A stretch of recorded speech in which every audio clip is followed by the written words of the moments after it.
पूरा उठाइए, पैर और धड़। 2, 1, 2। स्वस्थ, आराम से। आज पूरा अभ्यास डायबिटीज को ध्यान में रख के करेंगे।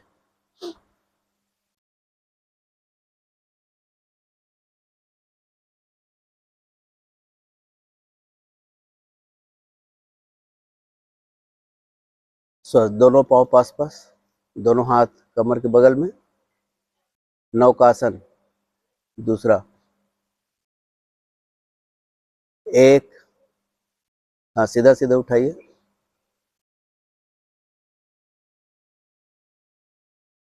2,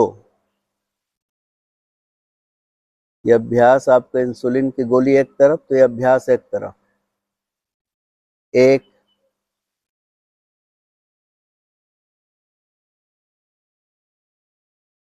2,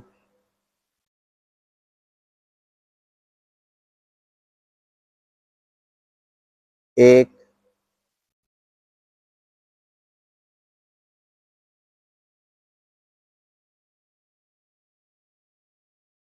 2। स्वस्थ, आराम से रिलैक्स।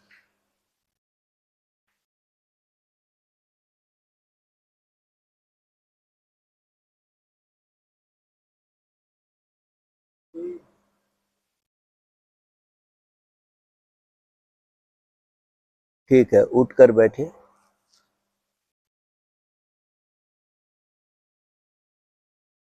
वक्रासन, पैर फैला लीजिए सामने।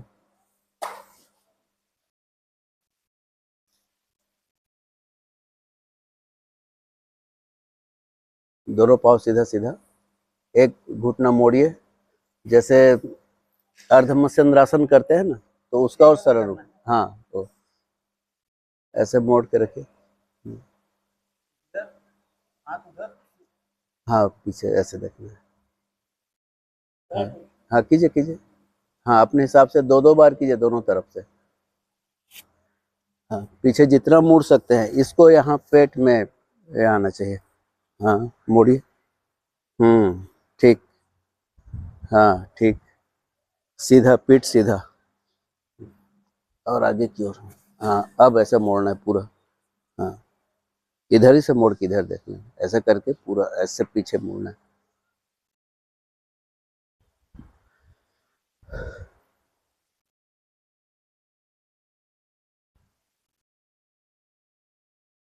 दोनों तरफ से 2-2 बार हो जाए तो फिर सुखासन, पद्मासन।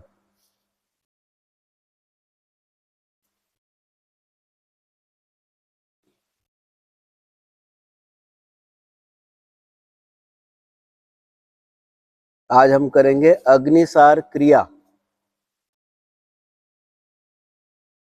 याद है कि भूल गए?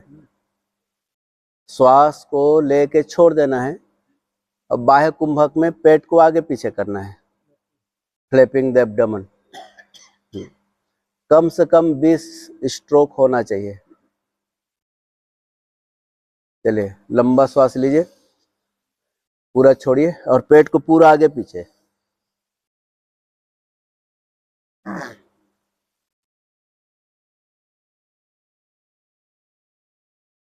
ये आपके कब्ज के लिए भी बहुत अच्छा अभ्यास है। पाचन तंत्र को ये एक्टिव करता है पूरा। भूख अच्छे से लगती है, शौच अच्छे से होता है, और डायबिटीज के लिए तो है ही। कब्ज की रामबाण दवाई है। अच्छे से, छुछुर मुछुर नहीं, पूरा फ्लैपिंग द एब्डोमेन ऐसा। हाँ, भले स्पीड को कम कर लीजिए, पूरा अंदर ले जाइए, फिर पूरा बाहर ढकेलिए। नहीं नहीं, श्वास को बाहर छोड़ देना है, श्वास लेना छोड़ना नहीं है। बाह्य कुंभक में जितना बार आप बने, 2 बार, 4 बार, 5 बार। हाँ, सिर सीधा। जब थक जाए तो 1-2 श्वास सामान्य लेना है, उसके बाद फिर सेकंड राउंड। हाँ,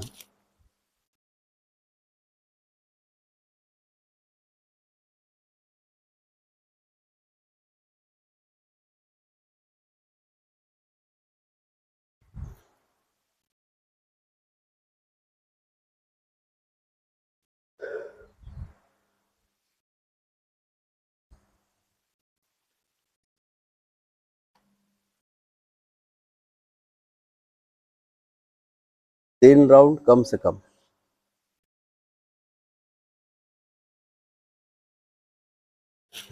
पूरा ऐसा।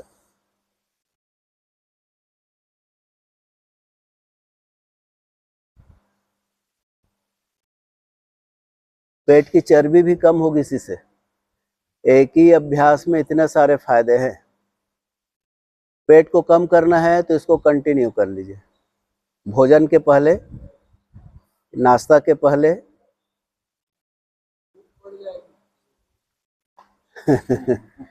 नहीं तो भूख बढ़ेगी, लेकिन वो तो पचेगा भी ना। नहीं, देखिए, भोजन वह नहीं जो आप खाते हैं। पुरानी कहावत है ना, सुने हैं ना आप लोग?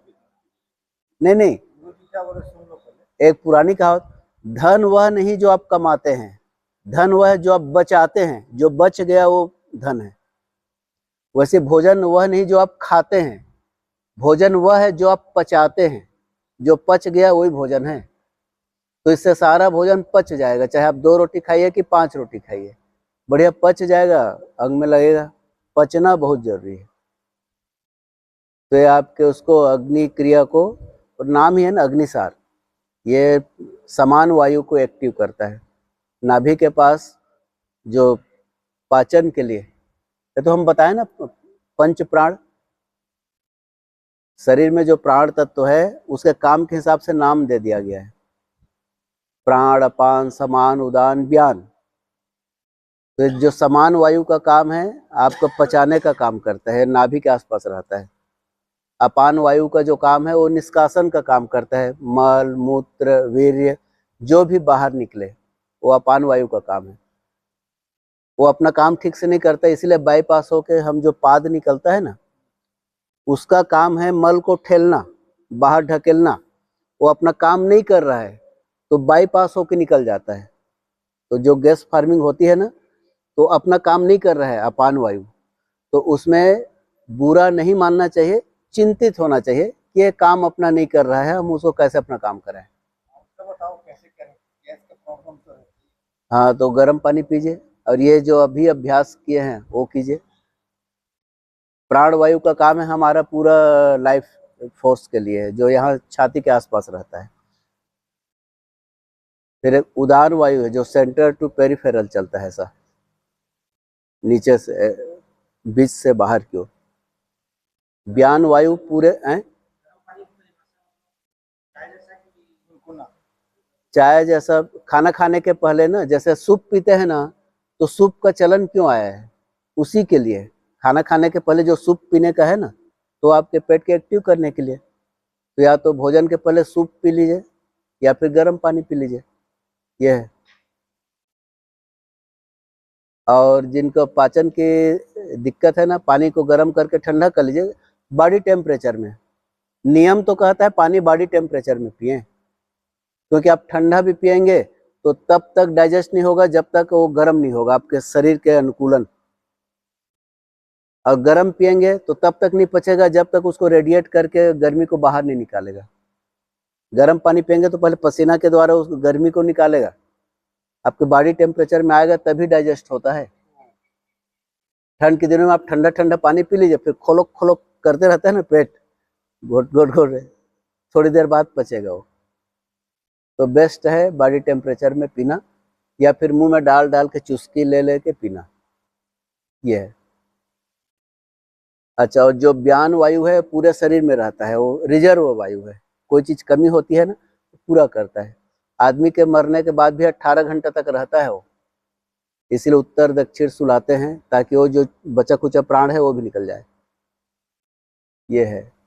और इसके छोटे छोटे और भी सहयोगी हैं, सहायक, नाक, कूर्म, क्रिकर, देवदत्त, धनंजय, छींक आना, पलक झपकाना, हिचकी आना, वो सब के लिए अलग अलग वायु काम करती है। तो मोटा मोटी ये समझना चाहिए। चलिए, डायबिटीज के लिए कल एक और बताए थे ना, किनको याद है? ये करके देखिए, मैंने जो प्रयोग किया है काफी उसमें राहत मिला है लोगों को। ये जो समान मुद्रा, ये उंगलियों को ऐसे ऐसे करके, जब भी आप खाली बैठते हो, ऑफिस में रहते हैं ना, तो ये कर लिया कीजिए। इसमें करने में क्या है, कोई पता भी नहीं चलेगा। कम से कम आधा घंटा दिन में होना चाहिए। 5-5, 10-10 मिनट करके 2-4 बार कर लिया कीजिए। देख, कमर, पीठ, गर्दन एक सीध में। आंख बंद रखिए और देखिए इसकी खाली फीलिंग आप देखिए, ये खाली मुद्रा का। हाँ, आंख बंद रखिए, कुछ देर ऐसे बैठिए और जो भी परिवर्तन हो रहा है उसके प्रति सजग रहिए। आसन से ज्यादा पावरफुल प्राणायाम, प्राणायाम से ज्यादा पावरफुल मुद्रा, पोस्चर, उससे ज्यादा पावरफुल बंध। मुद्राओं का संबंध हमारे भावनाओं से है। भावनाएं बदलती हैं तो मुद्राएं बदल जाती हैं। मुद्राओं को बदल के भावनाओं को बदला जा सकता है। मुद्रा से शरीर, मन और भावना, ये तीनों स्तर के जो समस्या का समाधान होता है। आपकी चिंता तनाव भी दूर होगा, रोग भी ठीक होगा। पूरा ध्यान उंगलियों पर।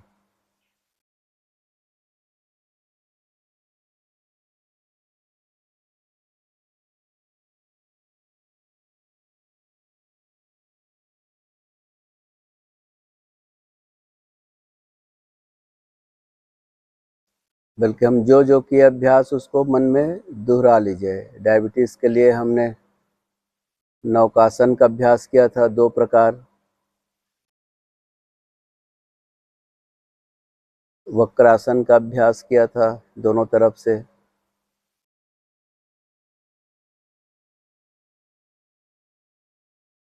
अग्निसार क्रिया हमने किया था,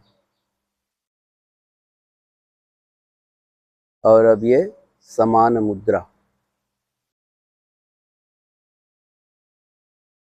ये सब करने में 5 से 10 मिनट, 20 मिनट आप अतिरिक्त समय लगाएं घर में तो कर सकते हैं।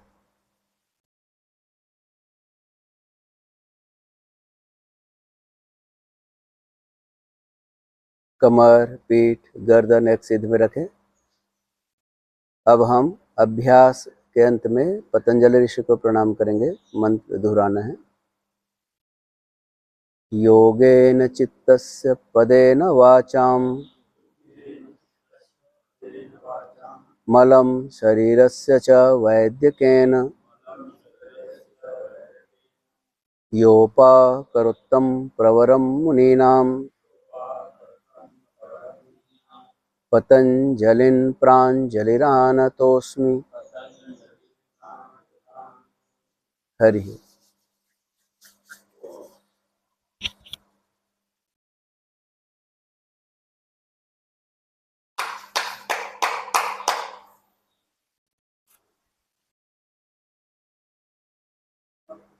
हैं? टेस्ट कब कर रहे हैं जी?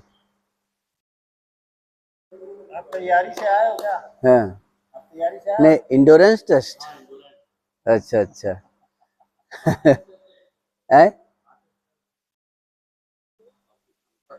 क्षमता का टेस्ट आपको? हाँ, नहीं, एक दिन चलते हैं पैदल, उसमें क्या है, इधर कोसगई ही चलते हैं।